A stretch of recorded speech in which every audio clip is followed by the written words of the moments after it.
मेरे प्रिय विद्यार्थी, उम्मीद करते हैं आपकी तैयारी अच्छी हो गई होगी।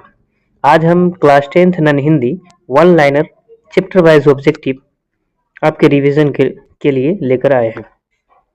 एग्जाम से पहले एक बार आप विषय देख ले, फुल हिंदी बुक ऑब्जेक्टिव इस एक वीडियो। तो शुरू करते हैं। ये वो ऑब्जेक्टिव है जो आप पूरे कहानी के सारांश से जो ऑब्जेक्टिव निकाला जाता है, और उम्मीद करते हैं कि इससे बाहर एक भी ऑब्जेक्टिव आपको बोर्ड एग्जाम में नहीं देखने को मिलेगा। तो वीडियो को शुरू करने से पहले वीडियो को लाइक और शेयर करें ताकि ज़्यादा से ज़्यादा स्टूडेंट्स इसका फ़ायदा उठा सकें। तो आज का पहला हमारा चैप्टर है ईदगाह। उससे जो क्वेश्चन बनते हैं, इर्द गिर्द जितने भी क्वेश्चन बनते हैं, जितने भी पूछे गए क्वेश्चन है, प्रीवियस क्वेश्चन हो या नया क्वेश्चन जो भी बन रहा हो, वो सारे यहाँ पर क्वेश्चन को ऐड किया गया है। तो पहला क्वेश्चन आज हमारा है,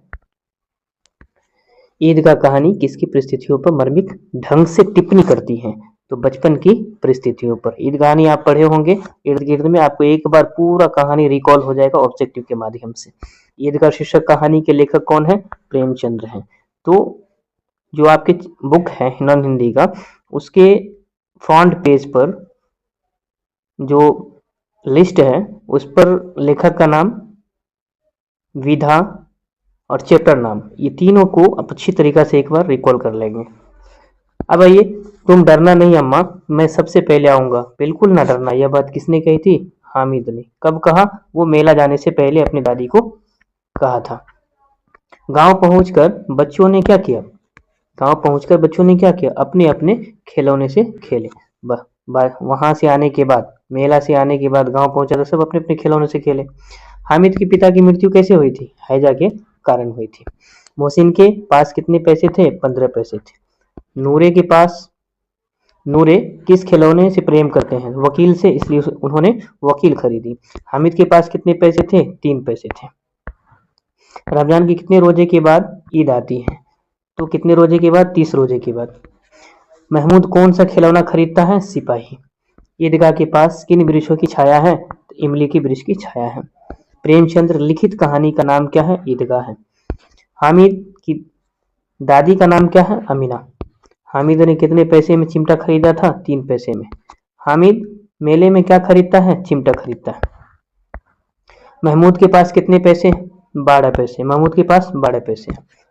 हामिद ने चिमटा खरीदा और सम्मी ने क्या खरीदी? खंजरी खरीदी। 15 पैसे हैं मोहसिन के पास में। ईदगाह शीर्षक पाठ में सभी खिलौने कितने पैसे के हैं? 2-2 पैसे के हैं।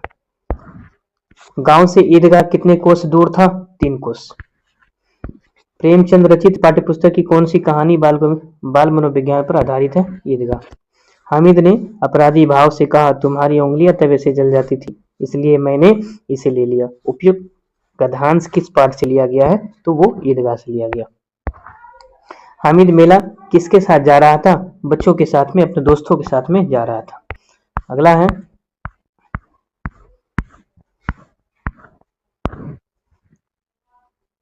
हामिद खिलौने की जगह अपनी दादी के लिए क्या खरीद करके लाता है? तो चिमटा खरीद करके लाता है। बाल मनोविज्ञान पर आधारित कहानी कौन सी है? ईदगाह है। हामिद की उम्र क्या थी उस समय? 4-5 साल थी। ईदगाह शीर्षक कहानी में नमाज खत्म होने के बाद लोग क्या कर रहे होते हैं? गले मिल रहे होते हैं। अगला प्रश्न है, ईदगाह शीर्षक पाठ में कौन अपनी कोठरी में बैठकर रो रही थी? तो आमिना रो रही थी, अपनी गरीबी बेसहारा की वजह से कोठरी में, क्योंकि उसके पास में ना दाना था ना ही पैसे थे। अगला क्वेश्चन है, कौन सी कहानी वंचित बचपन की परिस्थितियों पर मार्मिक ढंग से वर्णन टिप्पणी करती है? ईदगाह। तो ये टोटल 29 क्वेश्चन बनते हैं ईदगाह चैप्टर से, इर्द गिर्द या शुरुआत से अंत तक या 20 से जितने भी ऑब्जेक्टिव बनते हैं, जितने भी प्रीवियस ईयर में पूछे गए, वो सारे 29 ऑब्जेक्टिव यहाँ पर लेकर के आए हैं, ताकि एक भी ऑब्जेक्टिव आपको एग्जाम में छूटे नहीं। अगला दूसरा सेकंड चैप्टर हमारा है, दूसरा चैप्टर है, जब जाड़ा आता था तो बाल गोविंद भगत क्या ओढ़े रहते थे? काली कमली। दूसरा है, गर्मियों में किनकी संज्ञा उमस भरी शाम को भी शीतल कर देती थी? बाल गोविंद भगत। बाल गोविंद भगत पुत्र की मृत्यु के बाद पतोह को रोने के बदले में क्या करने को कहते थे? अब देखिए ये कैसे शख्स थे जो बेटे की मृत्यु पर पुतोह को क्या करने के लिए कह रहे थे, उत्सव मनाने के, क्योंकि इस खुशी का टाइम है, खुशी मनाने का टाइम, क्योंकि एक आत्मा किसके पास चले गए, परमात्मा के पास चले गए। इससे बड़ी खुशी और क्या हो सकती है। ये बाल गोविंद भगत की सोच थी। अगला है, पुत्र की मृत्यु पर बाल गोविंद भगत क्या कर रहे थे, गा रहे थे, वहां पर बैठ के डपलियां बजा रहे थे।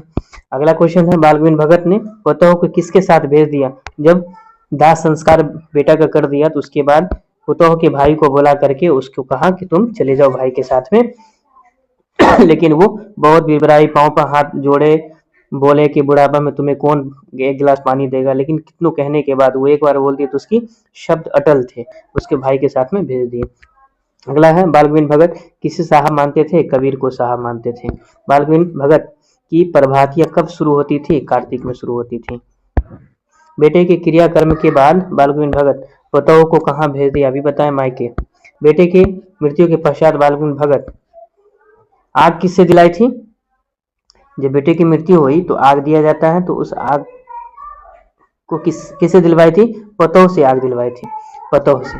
अगला प्रश्न है, बाल गोविंद भगत सिर पर क्या पहनते थे, कबीर पंथियों सी कनपटी टोपी पहनते थे। बाल गोविंद भगत कैसी रचना है, रेखा चित्र है। ये विधा में आता है कि कौन सी विधा, रेखा चित्र है। बाल गोविंद भगत अपने खेत की पैदावार भेंट के रूप में कहाँ आते थे। जो भी खेत में पैदावार होते थे उन सारे को अपने सर पर उठा करके कबीर पंथी मठ में ले जा करके जमा कर देते। उसके बाद जो भिक्षा के रूप में उसे प्राप्त होते थे उसे वो अपने घर लाते थे और वही पूरे साल खाते थे वो। अगला प्रश्न है, बाल गोविंद भगत की प्रभातियां कार्तिक से शुरू होकर के किस महीने तक जाती थी, चलती थी, फागुन तक चलती थी। उसके बाद है, रामवृक्ष बेनीपुरी द्वारा लिखित पाठ है, बाल गोविंद भगत। रामवृक्ष बेनीपुरा द्वारा लिखी गई, बाल गोविंद भगत। बाल गोविंद भगत की संगीत साधना का उत्कर्ष देखा गया किस दिन, बेटे की मृत्यु के दिन। बाल गोविंद भगत की पुतोह थी, सुशील थी। बाल गोविंद भगत हर साल कहाँ जाते थे, गंगा स्नान करने के लिए। अगला है, गोदी में पीवा चमक उठे सखिया चिहुक उठे ना गाते थे, कौन गाते थे, बाल गोविंद भगत गाते थे। कबीर को साहब मानने वाला पात्र है, बाल गोविंद भगत है। बाल गोविंद भगत का बेटा है सुस्त था। बाल गोविंद भगत के कितने बेटे थे, एक बेटे थे। अपने बेटे के मरने पर बाल गोविंद भगत क्या करते थे, क्या करने लगे थे, गाने लगे थे। लोगों ने किसे नहाने धोने से मना किया, आराम करने को कहा, बाल गोविंद भगत। हम सारे क्वेश्चन को उतना एक्सप्लेन नहीं कर पाएंगे जिस तरह से ऑब्जेक्टिव में करते थे, क्योंकि यहाँ पर चैप्टर बहुत है और समय ज़्यादा ले लेगा। हम चाहते हैं कि आपको सिर्फ एक बार रिकॉल करा दें, आप तो पहले से पढ़े हुए हैं, सिर्फ एक बार मोटा मोटी नज़र से आप देख लें, मेरे साथ एक बार देख लें, ताकि आपको वो एग्जाम में डायरेक्ट आपको दिख जाए और नज़र में आ जाए कि हाँ ये क्वेश्चन हम पढ़े थे या कहीं देखे थे, तो डायरेक्ट आ जाएगा। तो सिर्फ आप हमारे साथ जुड़े रहें और क्वेश्चन को गौर से देखें, जो हम बोल रहे हैं बस सुनते जाए आप।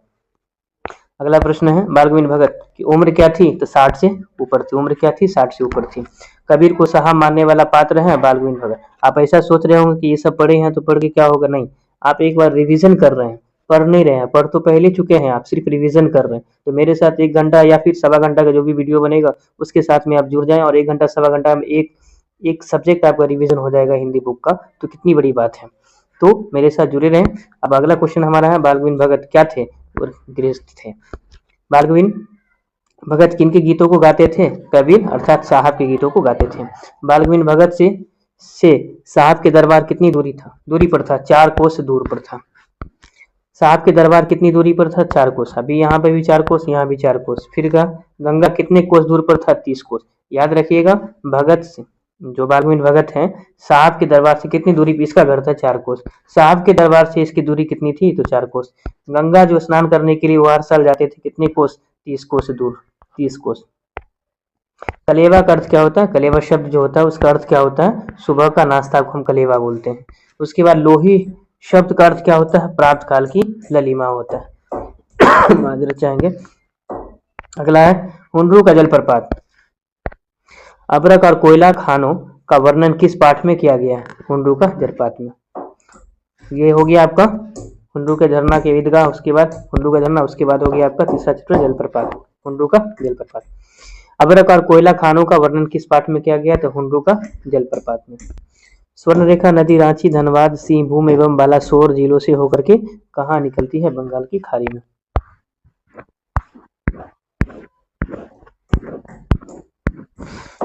उसके बाद दानी दान करता है तो गुमान करता है, पर युग युग से ना जाने कितने पानी यह पहाड़ दान कर चुका है, पर इसको कोई अभिमान नहीं। किस पाठ से संबंधित है, किस पाठ से लिया गया है, तो हुंडरू का जलप्रपात से। झरना है, कितने पानी अभी तक जो है दान कर चुका है लेकिन कभी अभिमान नहीं किया। उसके बाद अगला क्वेश्चन है, हुंडरू का जलप्रपात शीर्षक पाठ साहित्य की कौन सी विधा है, तो यात्रा वृत्तांत। लोग यहाँ पे ज्यादा से ज्यादा घूमने के लिए जाते हैं। अगला है, पुरुलिया रोड से हुंडरू का जलप्रपात दूरी कितनी। पुरुलिया से हुंडरू की दूरी कितना है, 13 मील है। छोटा नागपुर निवासी सादगी के अवतार गरीबों को मूर्ति, यह पंक्ति किस पाठ की है, तो हुंडरू का जलप्रपात से।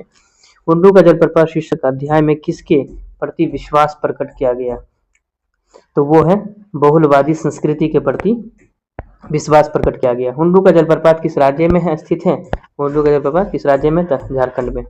किस राज्य में है, झारखंड में। रांची से हुंडरू जलप्रपात की दूरी क्या है, 27 मील है।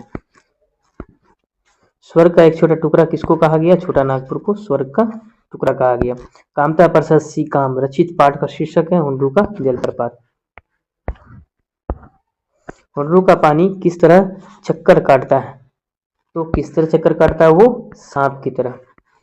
अगला क्वेश्चन है, साध्य की पवित्रता एवं महत्ता तभी है जब उसका साधन भी महान हो। यानी कि ऐसे जगह जहाँ पर लोग दर्शन के लिए जाते हैं, घूमने के लिए जाते हैं, तो वहाँ जाने की साधन भी अच्छी होनी चाहिए, सड़क व्यवस्था अच्छी होनी चाहिए, आसपास की वस्तुएं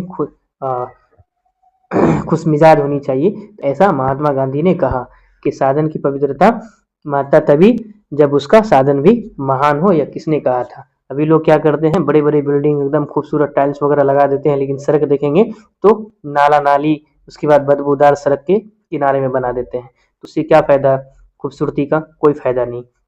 महात्मा गांधी ने कहा कि खूबसूरत चीज के जाने के लिए भी रास्ता भी खूबसूरत होनी चाहिए, तब वो खूबसूरती और बढ़ जाता है। लेकिन कितनों खूबसूरत चीज बना दो, रास्ता ही जाने का नहीं है, तो वो खूबसूरती बेकार है। अगला प्रश्न है, किंवदंती के अनुसार हुंडरू से कितने मील की दूरी पर कुछ लोगों ने हुंडरू से भी कई गुना बड़े प्रपात को देखा। हुंडरू से आगे जाकर के हुंडरू से भी 7 गुना बड़ा जो है जलप्रपात है, लेकिन अभी तक उसकी खोज नहीं की गई है या वहां तक नहीं पहुंच पाए हैं।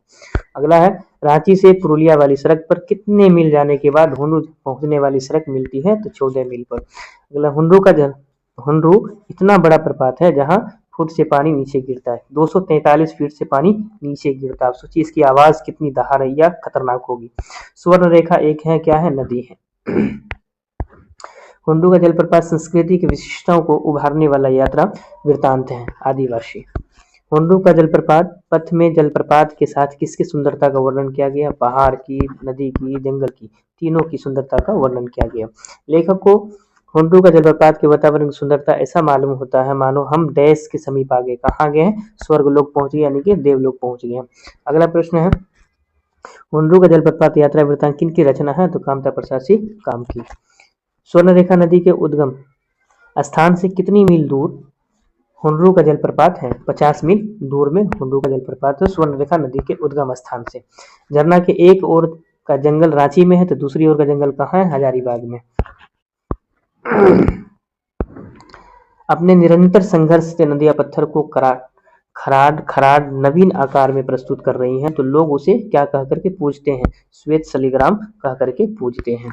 अगला प्रश्न है, कहाँ का पानी कहीं सांप की तरह चक्कर काटता है, कहीं हिरण की तरह छलांग भरता है और कहीं बाघ की तरह गरजता हुआ नीचे गिरता है, ये हुंडरू का जलप्रपात। आदिवासी संस्कृति की विशिष्टताओं को उभारने वाला यात्रा वृत्तांत कौन शीर्षक पाठ है, हुंडरू का जलप्रपात है। हुंडरू का जलप्रपात है। हुंडरू के झरने की ऊंचाई कितनी है, 243 फीट है। ये हो गया हुंडरू का 27 ऑब्जेक्टिव था। उस बुक से जितने संभवतः क्वेश्चन बने थे वो सारे उठा करके यहाँ पर आपके सामने समक्ष ला दी हैं, ताकि आपका रिवीजन हो जाए। तो रिवीजन अगर अच्छा लग रहा हो तो वीडियो को शेयर करें, अपने दोस्तों तक पहुंचाए, उसको भी फायदा पहुंचाए। अगला चैप्टर हमारा है ठेस। ठेस किसका है, सिरछन। लिखा हुआ किसका, लेखक, ये तो हो गया आपका पात्र। मुख्य पात्र कौन है, सिरछन के ऊपर लिखा गया, लेकिन लिखने वाले कौन है। खेती बाड़ी के समय गांव के किसान किसकी गिनती नहीं करते थे, सिरछन की गिनती नहीं करते थे, सिरछन की गिनती नहीं करते थे। उसके बाद तुम्हारी भाभी नाखून से काट कर तरकारी परोसती है, किसने कहा था, सिरछन ने कहा था। अगला प्रश्न है, ठेस शीर्षक कहानी में शीर्षन क्या था? कारीगर था। ये क्वेश्चन कई बार पूछा गया कि शीर्षन पेशे से क्या था? कारीगर था। क्वेश्चन है, आज नेनू मत रही थी तो तुम्हारी याद आई, किसने कहा? लेखक की माँ ने कही। ठेस कहानी में किस दिन चिक की पार्टी में 7 तारे जगमगा उठे या 7 रंग के? तो वो दूसरे दिन में। गांव के लोग शीर्षन को क्या समझते थे? चटोर, बेगार, ये दोनों समझते थे। चटोर भी आगे भी आएगा, चटोर देखेंगे। चटोर और बेगार बेगार ये सब। पंचानन चौधरी किस टोली के थे? ब्राह्मण टोली के। शीर्षन को बुलाने से पहले लेखक किससे पूछ लेते थे? माँ से। गांव के किसान शीर्षन को क्या समझते थे? चटोर समझते थे। ठेस कहानी का नायक कौन है? शीर्षन है। दूसरे दिन किसकी पहली पाती में 7 तारे जगमगा उठे? चिक की। शीर्षन जो बिन रहे थे चिक, उसमें। अगला प्रश्न है, मजली भाभी शीर्षन के सूप में क्या फेंक करके चली गई? फेंक करके चली गई बुनिया। ठेस क्या है? कहानी है। मिथिलांचल की लोक संस्कृति का प्रभावी वर्णन किसमें है? ठेस कहानी में है। मिथिलांचल के बारे में वर्णन किया गया। ठेस कहानी में कहाँ की लोक संस्कृति प्रभावी वर्णन किया गया? मिथिलांचल की। शीर्षन ने किसे बेपानी कर दिया था? पंचानन चौधरी के छोटे लड़के को बेपानी कर दिया था, बेइज्जत कर दिया था। शीर्षन को घी की दाढ़ी खखोरन के साथ क्या पसंद है? चूड़ा पसंद है। शीर्षन जाति का क्या है? कारीगर। शीर्षन जाति का क्या है? कारीगर। शीर्षन को लोग समझते हैं चटोर, और वहां क्या था? बेगार था। अगला क्वेश्चन है, ठेस शीर्षक कहानी में माँ, ठेस कहानी का पात्र कौन है? शीर्षन। ठेस शीर्षक कहानी में माँ किस कार्य में व्यस्त थी? पकवान बनाने में। मानू स्टेशन पर शीर्षन को किसका दाम देने लगी थी? मोहर छाप वाली धोती का। अब बताएंगे मोहर छाप वाली धोती का दाम कितना है, वो आप कमेंट सेक्शन में लिखेंगे। अगला प्रश्न है, शीर्षन को पान का बीरा किसने दिया था? मानू दीदी ने दिया था। मानू दीदी ने। देखिए क्वेश्चन तो आ ही गया यहाँ पर। मोहर छाप वाली धोती कितने में आता था? 8 रुपया में। 8 रुपया, उस समय 8 रुपया में आता था। फणीश्वर नाथ रेणु की कहानी है, ठेस कहानी है फणीश्वर नाथ रेणु। ठेस कहानी के लेखक का नाम फणीश्वर नाथ रेणु। अधूरी चिक में कौन रंगीन चोट झालर लगाने लगी थी? तो मजली भाभी। बड़ी भाभी या मजली भाभी? बड़ी भाभी। किस लेखक को लोक मर्मक का कलाकार कहा गया है? तो फणीश्वर नाथ रेणु को लोक मर्मक का कलाकार कहा गया। मानू के विवाह में किसके हाथ की बनी शीतल पाती माँ ने दी थी? शीर्षन के हाथ की। शीर्षन रंगीन सुतलियों में धब्बे डाल करके क्या बुनने के लिए बैठा? चित्र बुनने के लिए बैठा था। मजली बहुरानी अपने मैके से आई हुई मिठाई भी इसी तरह से खोल करके हाथ बांटती है क्या? किसने कहा था? शीर्षन ने। जब बुनिया उसके सूप में फेंक करके दिया था, उस समय ये बात कही थी शीर्षन ने। फणीश्वर नाथ रेणु की रचना है ठेस कहानी। शीर्षन को मोहर छाप वाली धोती का दाम कौन देने लगा था? मानू दीदी ने। कहाँ देने लगा? स्टेशन पे। पनियाई शब्द का अर्थ क्या होता है? ललचाई शब्द। पनियाई शब्द का अर्थ क्या होता है? ललचाई। शीर्षन को लोग बेगार ही नहीं क्या समझते थे? बेगार बेकार ही नहीं बेगार समझते थे। ये 32 क्वेश्चन इस चैप्टर से बना। अगला चैप्टर हमारा है अशोक का शस्त्र त्याग। अशोक का शस्त्र त्याग शीर्षक पाठ में किसने कहा, जब तक मेरे शरीर में प्राण रहेंगे अहिंसा ही मेरा धर्म होगा? सम्राट अशोक ने। अगला प्रश्न है, अशोक और सभी सरदार कैसे वस्त्र धारण किए हुए थे?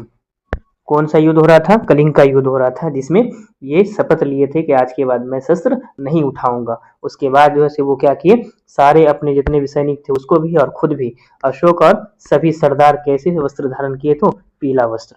कौन सा धर्म को उस समय माने थे? बौद्ध धर्म को। शस्त्र त्याग के बाद अशोक ने कौन सा धर्म अपनाया? बौद्ध धर्म अपनाया। तिब्बत में बौद्ध धर्म का प्रचार प्रसार के लिए किसे भेजा गया था? अतीश दीपंकर को। अतीश दीपंकर थे। उसके बाद है अशोक का शस्त्र त्याग शीर्षक एकांकी में किसके महत्व प्रकाश डाला गया? अहिंसा पर। अहिंसा के महत्व पर।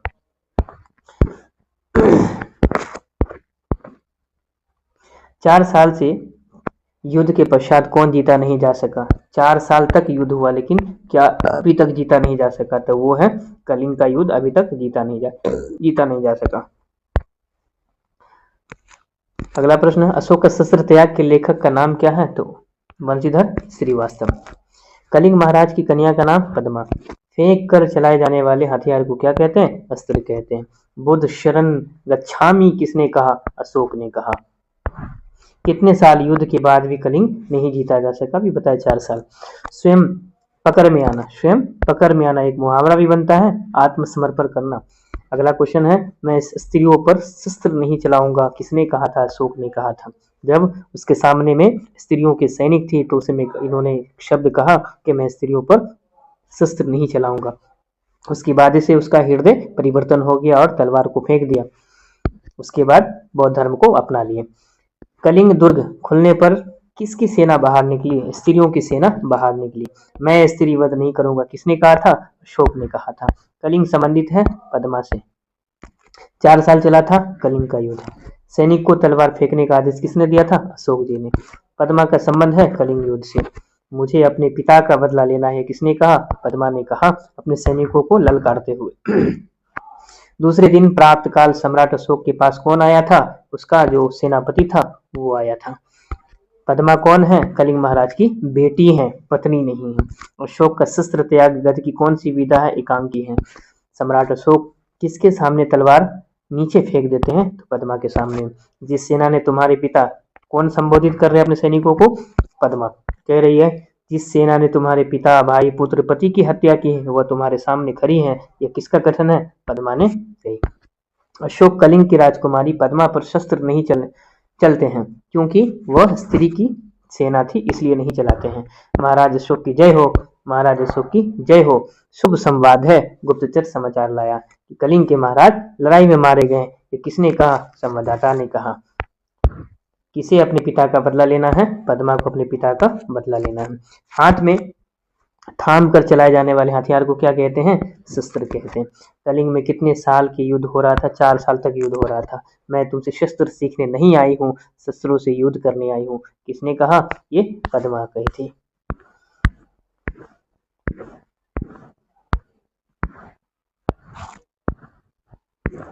कौन कही थी? पद्मा ने। अगला हमारा चैप्टर है ईर्ष्या तू ना गई मेरे मन से। ये भी चैप्टर बहुत ही इंपॉर्टेंट है, यहाँ से भी 3 4 5 क्वेश्चन रहता है लगभग में। जितने भी चैप्टर का हम क्वेश्चन करा रहे हैं वो सारे आपके एग्जाम के लिए बहुत ही इंपॉर्टेंट है। इससे बाहर मुझे नहीं लगता कि कोई भी क्वेश्चन ऐसा होगा जो बनने वाला है। ये क्वेश्चन है, चिंता को लोग क्या कहते हैं? चिता कहते हैं। बाजार की मक्खियों को छोड़ करके एकांत की ओर भागो, ये किसने कहा था? नित्शे ने कहा था।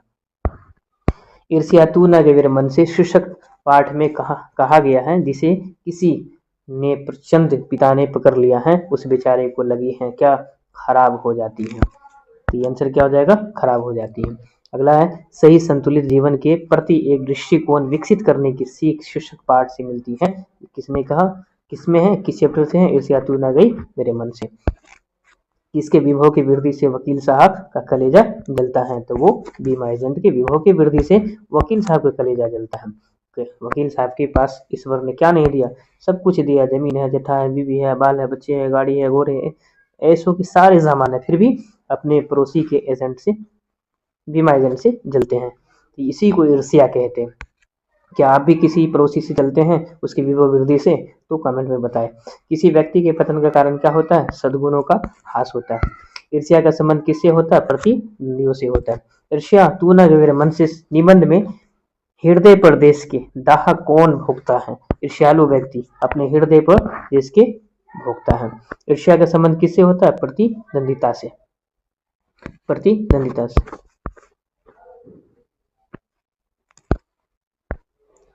अगला है, तुम्हारी निंदा वही करेगा जिसकी तुमने भलाई की है। किसने कहा? क्या सटीक बात कही इस वचन विद्यासागर जी ने। ईर्ष्या को क्या कहा गया? अनोखा वरदान कहा गया। दिनकर किस रचनाकार के नाम से जुड़ा है? रामधारी सिंह दिनकर के नाम से जुड़ा हुआ है। नेपोलियन की स्पर्धा करता था। नेपोलियन भी स्पर्धा करता था। स्पर्धा का मतलब ये दुश्मनी नहीं, कंपटीशन करते थे। तो सीजर से करते थे, उसके तरह बनने का सोचते थे, उससे आगे जाने का सोचते थे। आज हम क्या करते? किसी से घृणा, नफरत। उसके बाद ईर्ष्या का मतलब यहाँ पर आप क्या बना दिए उसको कि दूसरे को गिराना, दूसरे को बेइज्जत करना, दूसरे को दूसरी नजर से गिराना, ये ईर्ष्या का मतलब समझिए। तो यहाँ पर अभी ईर्ष्या कीजिए। ईर्ष्या करने का मतलब ये नहीं है कि मतलब किसी को नजरों से गिराना है। आप उससे आगे बढ़ने की कोशिश कीजिए। जो जिस लाइन में है आप अगर कोई भी प्रोफेशन है आपका, उस लाइन में उससे आगे बढ़ने की कोशिश कीजिए। तो होगा ईर्ष्या, स्पर्धा करना। हमें नहीं होना चाहिए, क्या नहीं होना चाहिए? हमें नहीं होना चाहिए, ईर्ष्यालु व्यक्ति नहीं होना चाहिए। ईर्ष्या, स्पर्धा, कंपटीशन। ईर्ष्या तू न गे मेरे मन से, पाठ के लेखक कौन है? रामधारी सिद्धिनकर हैं। लेखक के अनुसार निंदा की माँ कौन है? ईर्ष्या है। ईर्ष्या तू न गे मेरे मन से, पाठ में वकील साहब के बगल में कौन रहते थे? बीमा एजेंट रहते थे। ईर्ष्या सबसे पहले किसे जलाती हैं? जिसके हृदय में वो निवास करती है, जन्म लेती है, उसी को सबसे पहले जलाती है। रामधारी सिद्धिनकर का जन्म हुआ था बिहार में। वकील साहब ईर्ष्यालु हैं। निंदा, निंदा की बड़ी बेटी। ईर्ष्या की बड़ी बेटी कौन है? निंदा है। रामधारी सिद्धिनकर द्वारा रचित पाठ है ईर्ष्या तू न गई मेरे मन से।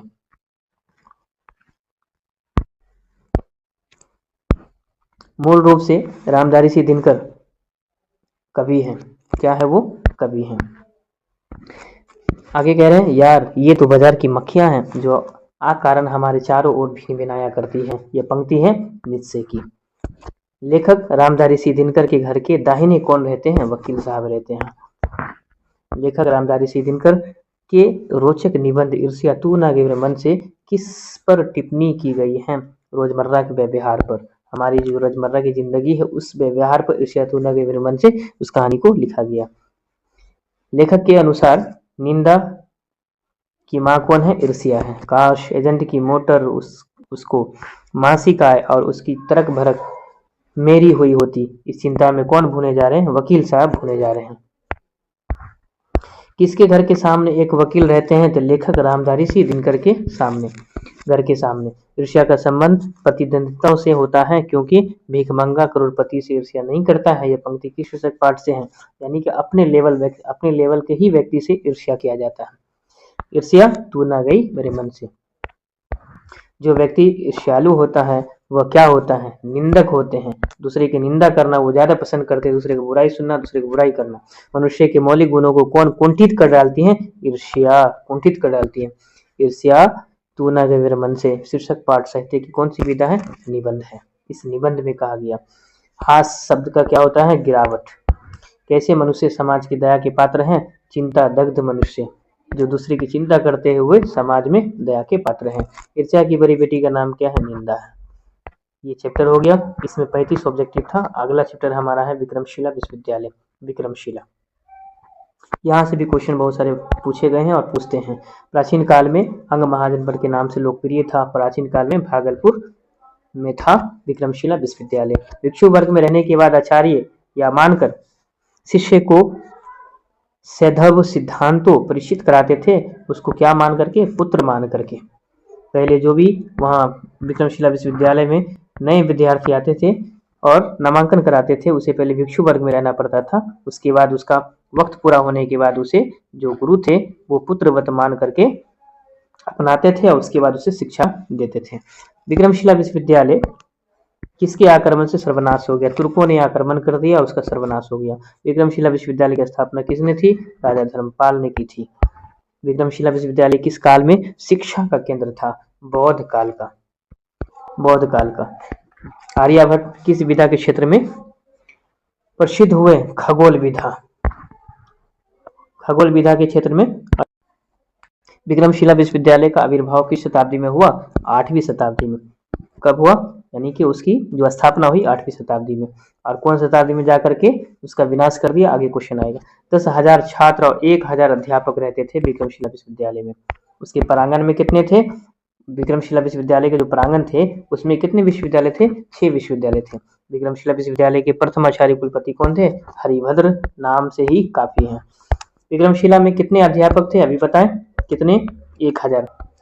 विक्रमशिला विश्वविद्यालय में पुरातात्विक खनन के दौरान भूमि स्पर्श मुद्रा में किसकी प्रतिमा प्राप्त हुई? भगवान बुद्ध की।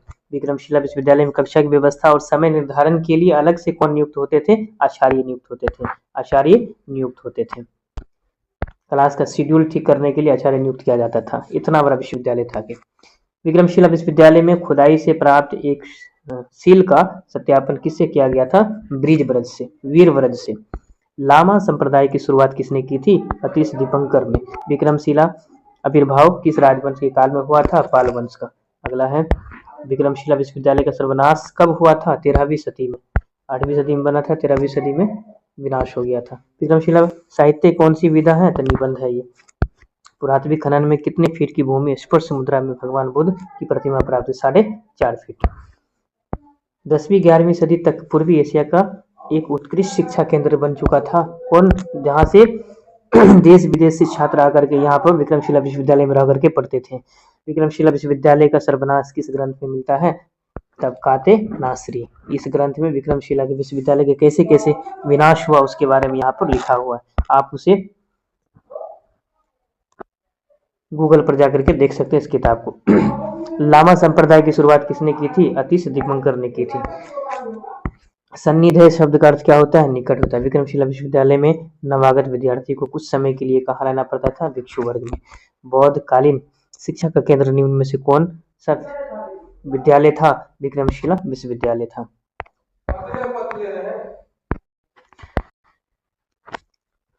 अगला चैप्टर हमारा है दीदी की डायरी। माँ को मलेरिया हो जाने पर खाना किसने बनाया? तो यहाँ पे आंसर क्या होगा? भैया ने बनाया था। दीदी की डायरी शीर्षक पाठ में किसके जादू के करिश्मे को देखकर संजू का दिल मचल गया? दीदी के। अगला प्रश्न है दीदी की डायरी में 3 जनवरी 97 का दिन कैसा रहा? तो पिकनिक का दिन रहा। अगला है संजू को डायरी लिखने की प्रेरणा किससे मिली थी? तो दीदी की डायरी से मिली थी। दीदी की डायरी हिंदी गद्य की कौन सी विधा है? नई विधा है। संजू स्वभाव से कैसी लड़की है? हंसमुख है। सत्य के प्रयोग पुस्तक के रचयिता कौन है? महात्मा गांधी है। वीवीआई क्वेश्चन है सबसे ज्यादा। सत्य के प्रयोग के पुस्तक का कौन है? महात्मा गांधी। किसे किताब पढ़ने का शौक है? संजू को किताब पढ़ने का शौक है। भैंस से दूध लेना है या कशीदारी करनी है? किसने कहा था? मालिक ने। संजू की किस सहेली की बचपन में ही शादी हो गई थी? नीलू की। संजू ने दीदी की डायरी के जो पृष्ठ पढ़े वे किस महीने के थे? जनवरी महीने के। संजू को डायरी लिखने की प्रेरणा किस महापुरुष से मिली? बापू से। 8वीं कक्षा में पढ़ती है कौन? संजू। संजू पिकनिक मनाने गई थी 3 जनवरी 97 को। किताबें पढ़ने का शौक किसको है? संजू को है। किसने जिद करते हुए कहा कि दीदी अपनी डायरी दिखा दो ना? संजू ने कही। स्कूल में संजू कैसी पुस्तक की तलाश करती थी? चटपटी पुस्तक की तलाश करती थी, जो चुटकुले वगैरह वाले, कॉमिक्स वगैरह वाले। तो चांद नामक पुस्तक में किस कहानी की है? जापानी लड़की की। ये भी क्वेश्चन भी आई। तो चांद नामक पुस्तक में किसकी कहानी है? जापानी लड़की की कहानी है। संजू को उसके जन्मदिन पर क्या उपहार मिलता है? पुस्तक मिलता है। दीदी की डायरी शीर्षक पाठ में 4 जनवरी 97 की कौन सा दिन है? रविवार है। दीदी की डायरी शीर्षक पाठ में कक्षा में चुपचाप कौन बैठी रहती है? संजू बैठी रहती है।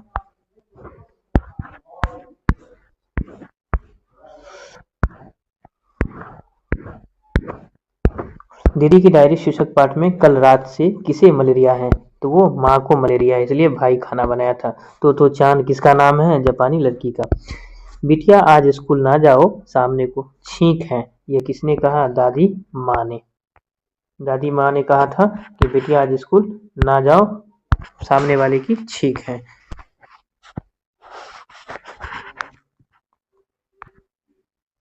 माजरा चाहेंगे, थोड़ा सा डिस्प्ले हो गया था ये। अब अगला प्रश्न हमारा है दीदी की डायरी शीर्षक पाठ में संजू किस कक्षा में पढ़ती है? 8वीं कक्षा में, जो पीछे पढ़ चुके हैं। तो यहाँ तक हो गया संजू तक, दीदी की डायरी तक हो गया। आज अगला चैप्टर हमारा है दीनबंधु निराला जी का लिखा हुआ है। बहुत बड़े लेखक अपने समय के, ये भी बहुत बड़े लेखक थे। क्लास 12 में भी दीनबंधु निराला के हैं। यथानियुक्त समी तथा करोमी को किसने परिहार्य किया? दीनबंधु निराला ने। दीनबंधु निराला पाठ के लेखक कौन है? आचार्य शिव पूजन सहाय। अगला प्रश्न है सूर्यकांत त्रिपाठी निराला के व्यक्तित्व और जीवन के अनुच्छेद पहलुओं का उद्घाटन किस शीर्षक पाठ में किया गया है? दीनबंधु निराला में किया गया है। कलकत्ता या कोलकाता क्या है? महानगर है। इच्छा पूर्ति करने वाला काल्पनिक पेड़ को क्या कहते हैं? कल्पतरु। ये पर्यायवाची शब्द में भी पूछा जाता है। अनेक शब्दों के लिए एक शब्द में। इच्छा पूर्ति करने वाला काल्पनिक पेड़ को क्या कहते हैं? कल्पतरु कहते हैं। दमकती, दारिम, दशनावली किस पाठ से संबंधित है? दीनबंधु निराला से। भगवान विभूतियां किन्हें खूब मिली थी? भगवत विभूतियां किन्हें खूब मिली थी? निराला जी को। कोलकाता या कलकत्ता में? बेलूर मठ कलकत्ता में है। याचकों के लिए कौन कल्पतरु है? निराला जी। दीनबंधु निराला पाठ की कौन सी विधा है? निबंध है। आचार्य शिव पूजन सहाय द्वारा रचित पाठ है दीनबंधु निराला। दीनबंधु निराला। दीनबंधु किसके किसके नाम के साथ जोड़ा गया है? निराला के साथ में जोड़ा गया है। किसके पास धन अल्पावधि तक ही टिकता था? सूर्यकांत त्रिपाठी निराला। अगर कोई बच्चे हमारे इस चैनल से नहीं जुड़े हैं अभी तक तो उसे जोड़ लीजिए। आप अगर इस वीडियो को अभी नहीं देख रहे हैं तो बाद में इसे देख लीजिएगा, या फिर टेलीग्राम पर PDF प्रोवाइड करवा दिया गया, वहाँ टेलीग्राम का लिंक दिया गया, वहाँ से जाकर के आप PDF को लोड कर सकते हैं, मल्टीपल टाइम इसे देख सकते हैं, रिवीजन कर सकते हैं एग्जाम से पहले भी। अगला क्वेश्चन हमारा है, विवेकानंद सोसाइटी के विद्यमान सन्यासियों के साथ निम्न में से कौन जाया करते थे? निराला जी जाया करते थे। भगवान को संतुष्ट करने का सर्वोत्तम उपाय क्या होता है? दीनों का सच्चा बंधु होना, यानी लोगों की, गरीबों की सहायता करना, उसके समक्ष खड़े रहना। जो रहीम दीन ही लाखे दीन बंधु सब होय, यह किन के प्रसिद्ध दोहे हैं? एक पंक्ति किसकी है ये? तो ये है रहीम के दोहे हैं। आधुनिक काल के बेहद प्रतिष्ठित कवि कौन रहे? सूर्यकांत त्रिपाठी निराला। निराला के व्यक्तित्व और जीवन के अनेक अनछुए पहलुओं का उद्घाटन है किसमें है? दीनबंधु निराला में। धन किसके पास अतिथि के समान अल्प अवधि तक ही टिकते थे? ये दीनबंधु निराला में। जो इसको महीना आता था उसका पहले लिस्ट तैयार हो जाता था, ये किसको देना, ये किसको देना है, किसको देना है, किसको देना है, और ये सारे रुपया आने के बाद जो है सारे गरीबों में बांट देते थे। इसलिए कहा गया कि अतिथि के समान, जिस तरह से मेहमान आते हैं कुछ समय के लिए रुकते हैं और वो चले जाते अल्प विधि के लिए। दीनबंधु निराला बंगीय समाज में किस तरह घुल मिल जाते थे? दूध मिश्री की तरह, क्योंकि बंगी बोलना वो अच्छा जानते थे, बंगाली बोलना अच्छा जानते थे। कौन बंगीय समाज में दूध मिश्री की तरह घुल जाते थे? सूर्यकांत त्रिपाठी निराला। देश में फैली हुई आर्थिक विषमता पर शब्दशास्त्र संधान करते समय कौन उग्रतम साम्यवादी प्रतीत होते थे? दीनबंधु निराला। अब हमारा चैप्टर है खेमा। खेमा को देखेंगे यहाँ से हम। खेमा चैप्टर में पहला क्वेश्चन है, बाल मजदूरी पर आधारित कहानी कौन सी है? खेमा। मुक्ताकाशी होटल के मालिक का नाम क्या है? कसारा। ठीक है, पर कसारा को उसके रुपये लौटाने पड़ेंगे। किसने कहा था? खेमा के पिता ने कहा था। जब मास्टर साहब उसके यहाँ गए थे कसारा के बारे में पूछने के लिए या फिर उसको छुड़वाने के लिए, तो उन्होंने कहा कि उसे जो रुपये लिए हैं उसको लौटाना पड़ेगा। नीति का अर्थ क्या होता है? भाग्य। किस कारण खेमा की पिटाई की गई थी? बर्तन ना साफ करने पर खेमा की पिटाई की गई थी। खेमा के पिता ने भरण पोषण के दायित्व से मुक्त होने के लिए अपने कितने बेटे को बेच दिया? 4 बेटों को बेच दिया था। 4 बेटों को जैसे भरण पोषण नहीं करने की वजह से उसे बेच दिया था। ऐसी होती हैं गरीबियां। खेमा शीर्षक कहानी के केंद्र में है कौन? बाल मजदूरी है। बाल मजदूरी पर लिखा गया। खेमा कितने वर्ष का दिखता था उस समय? 8-9 वर्ष का। मुक्ताकाशी होटल का मालिक कौन था? कसारा था। ग्राहक को चाय कौन देता था? खेमा देता था। मुक्ताकाशी होटल के छींटा में कितने गिलास रखे हुए थे? 8 से 10 गिलास रखे हुए थे। खेमा की लंबाई क्या थी? खेमा की लंबाई लगभग में 3.5 फीट थी। कसारा से बात करने के कितने घंटे बाद खेमा लेखक के पास पहुंचा? तो आधे घंटे बाद। मुक्ताकाशी होटल का मालिक अपने काम को हल्का करने के लिए गांव से क्या लाया? खेमा को लाया था। खेमा शीर्षक कहानी में सुबह का ग्राहकी के समय चाय कौन बनाता था? कसारा बनाता था और खेमा उसे पहुंचाने का काम करते थे, गिलास धोने का काम करते थे, बर्तन को धोने का काम करते थे।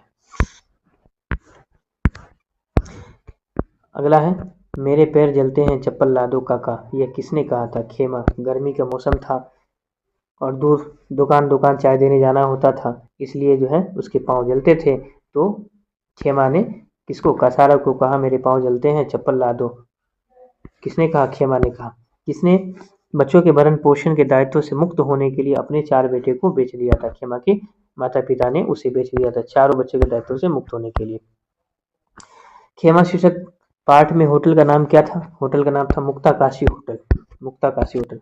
अभी रख दूंगा चप्पलें सिर पर, चल अपना काम कर, बड़ा आया चप्पल पहनने वाला, ये किसने कहा था? कसारा ने कहा था। चप्पल मांगने पर ऐसा जवाब दिया गया था। खेमा शीर्षक पाठ में बिना नाम की एक चालू और अस्थायी होटल किस स्थान पर था? गली के एक नुक्कड़ पर था अस्थायी होटल। पायदान शब्द का अर्थ क्या होता है? सीढ़ी। अब अगला चैप्टर हमारा है हौसले की उड़ान। ज्ञान और स्वाधीनता का स्वाद किसे लग गया था? बेटियों को। बिहार की बेटियों की असाधारण विशेषताओं का उद्घाटन किया गया किसमें? हौसले की उड़ान में। गुड़िया का घर किस जिले में है? रोहतास में है। कदम बड़ी होकर के क्या बनना चाहती हैं? डॉक्टर। कदम किस जिले की रहने वाली? मुंगेर जिले की रहने वाली है। सोनी ने पूरे जिले में एथलेटिक्स प्रतियोगिता में 400 मीटर की दौड़ में कौन सा स्थान प्राप्त किया था? पहला स्थान प्राप्त किया था। नरेगा कार्यस्थल के ठेकेदार के सामने बच्चों के जुलूस की नेत्री के रूप में कौन खड़ी हो जाती है? कदम खड़ी हो जाती है। जैनब आत्मरक्षार्थ लड़कियों को किसका प्रशिक्षण देती है? कराटे का देती है। अपने आप को कैसे रक्षा किया जाए लड़कियों को प्रशिक्षण देती है। निम्नलिखित पाठ में निबंध है। हौसले की उड़ान एक निबंध है। कौन सी विधा है? निबंध है। कदम किस जिले की निवासी है? मुंगेर के। उत्प्रेरण केंद्र बंद हो जाने के बाद गुड़िया ने अपना नामांकन कहाँ करवाया था? गांव के स्कूल में।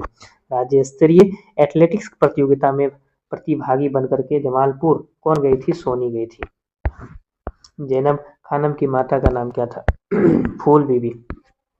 हौसले की उड़ान शीर्षक पाठ में किसके माता पिता उसकी पढ़ाई के लिए राजी नहीं थे? गुड़िया के। कदम अपनी उम्र की बच्चियों से क्या थे? अलग थे। कदम के पिता का नाम क्या था? जितेंद्र मांझी। कदम के पिता का नाम। अगला है शोषितों वंचितों के प्रति कैसा व्यवहार करना चाहिए? कैसा व्यवहार करना चाहिए? मानवोचित। मानवचित। गुड़िया पढ़ लिख करके क्या बनना चाहती हैं? अध्यापिका बनना चाहती है। मथही गांव निवासी विष्णु शंकर तिवारी की बेटी का नाम क्या था? सोनी। हौसले की उड़ान शीर्षक पाठ में कौन अपनी उम्र की बच्चियों से अलग है? कदम अपनी बच्चियों से अलग है। अब अगला चैप्टर हमारा है जननायक कर्पूरी ठाकुर।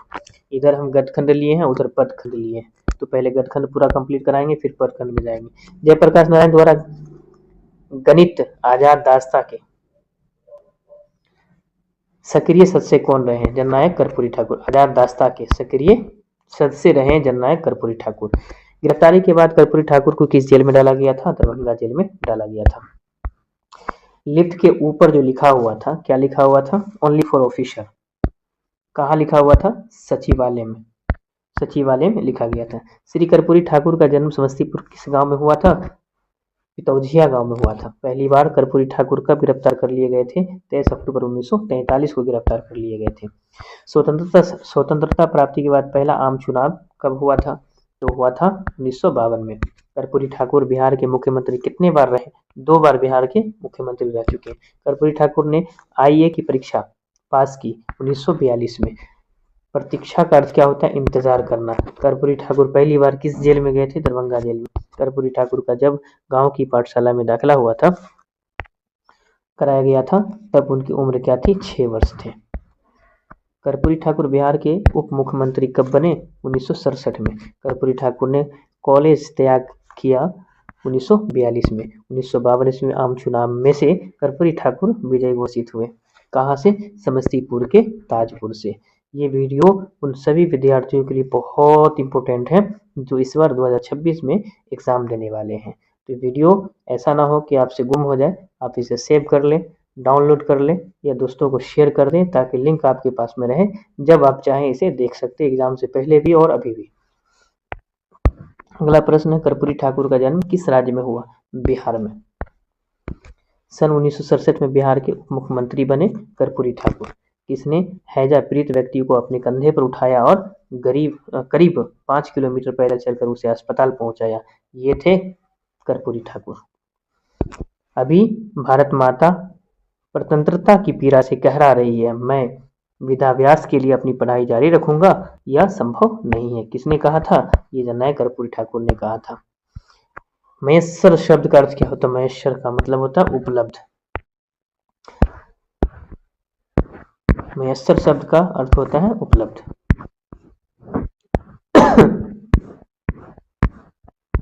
कर्पूरी ठाकुर को विपक्ष के नेता पद से कब हटाया गया था? तो कब हटाया गया था? 12 अगस्त 1987 को। कर्पूरी ठाकुर ने दरभंगा में कुव्यवस्था के खिलाफ किसे संगठित करना शुरू किया था? कैदियों को संगठित करना शुरू किया था। कर्पूरी ठाकुर का निधन कैसे हुआ था? हृदयाघात से, हार्ट अटैक से इसकी मृत्यु हो गई थी। अगस्त क्रांति कब हुई थी? 1942 में अगस्त क्रांति हुई थी। जननायक कर्पूरी ठाकुर का जन्म बिहार के किस जिला में हुआ था? समस्तीपुर। जननायक किनका नाम है? वो कर्पूरी ठाकुर का, समस्तीपुर में। जननायक कर्पूरी ठाकुर की पत्नी का नाम क्या है? फुलेश्वरी देवी। 23 अक्टूबर 1943 ईस्वी कर्पूरी ठाकुर को गिरफ्तार कर किस जेल में डाला गया था? दरभंगा में। दरभंगा जेल में सुव्यवस्था के खिलाफ किसने कैदियों को संगठित करना शुरू किया था? कर्पूरी ठाकुर ने। अगला चैप्टर है चिकित्सा का चक्कर। यह हास्य है। कौन सी विधा है? हास्य व्यंग है। देखेंगे, लेखक बेडब बनारसी ने कितने रसगुल्ले खाए थे? 6 रसगुल्ले खाए थे।